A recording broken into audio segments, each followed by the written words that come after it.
ஒரு விஷயம் நேரா சொல்லட்டுமா?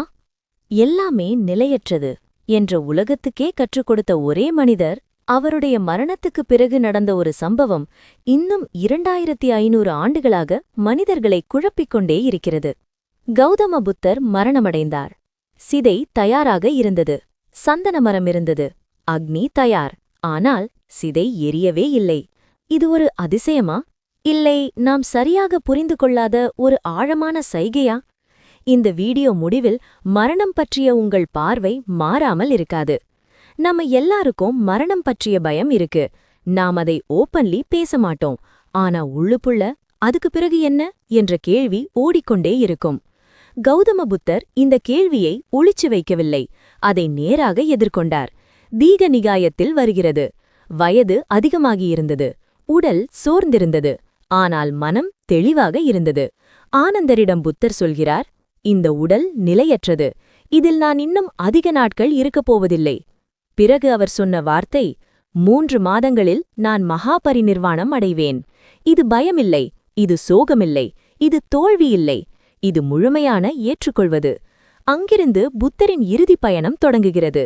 ராஜகிருகம், வைசாலி, பாவா, குஷிநகர். வைசாலியை விட்டு கிளம்பும்போது புத்தர் திரும்பி பார்த்து சொன்னார், இந்த நகரத்தை இனிமேல் நான் பார்க்க மாட்டேன்.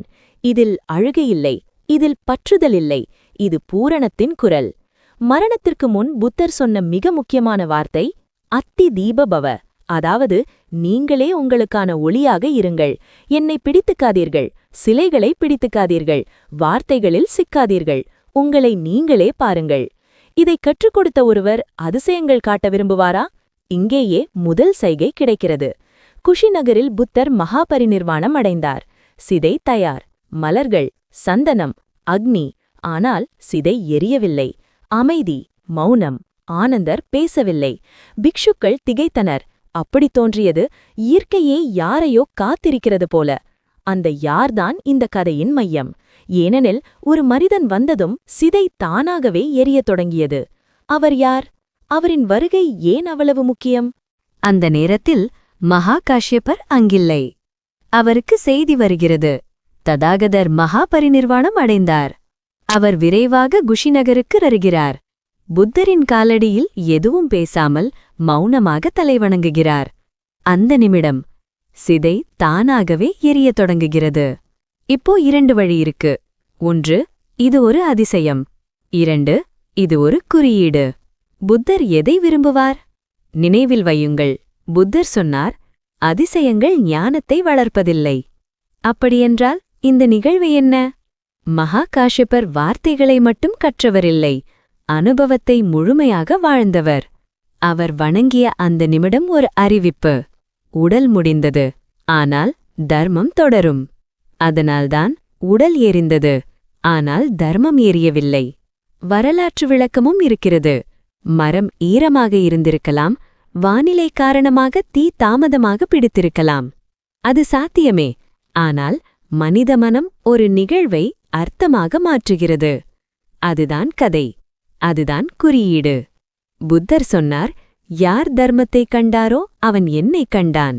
புத்தர் உடல் இல்லை, சிலை இல்லை, அதிசயமில்லை. புத்தர் ஒரு விழிப்பு. அதனால் சிதை எரிந்ததா எரியலையா முக்கியமில்லை. முக்கியம் இதுதான், உங்களுக்குள் அறியாமை சிதை எரிந்ததா? இன்றிரவு 2 நிமிடம் கண்களை மூடுங்கள். கேள்வி கேளுங்கள். நான் யார்? இதையெல்லாம் கவனிப்பது யார்? பதில் தேடாதீர்கள், கவனியுங்கள். புத்தர் இறந்தாரா? இல்லை. புத்தர் மறைந்தாரா? இல்லை. புத்தர் எப்போது இருக்கிறார்? யாராவது உள்ளே விழிக்கும்போதெல்லாம். இந்த வீடியோ உங்களுக்குள் ஒரு சின்ன மாற்றம் உண்டாக்கியிருந்தால் லைக் பண்ணுங்கள். கமெண்டில் எழுதுங்கள், எது என்னை யோசிக்க வைத்தது? ஷேர் பண்ணுங்கள், ஏனெனில் ஒவ்வொரு பகிர்வும் தர்மத்தை முன்னே நகர்த்துகிறது.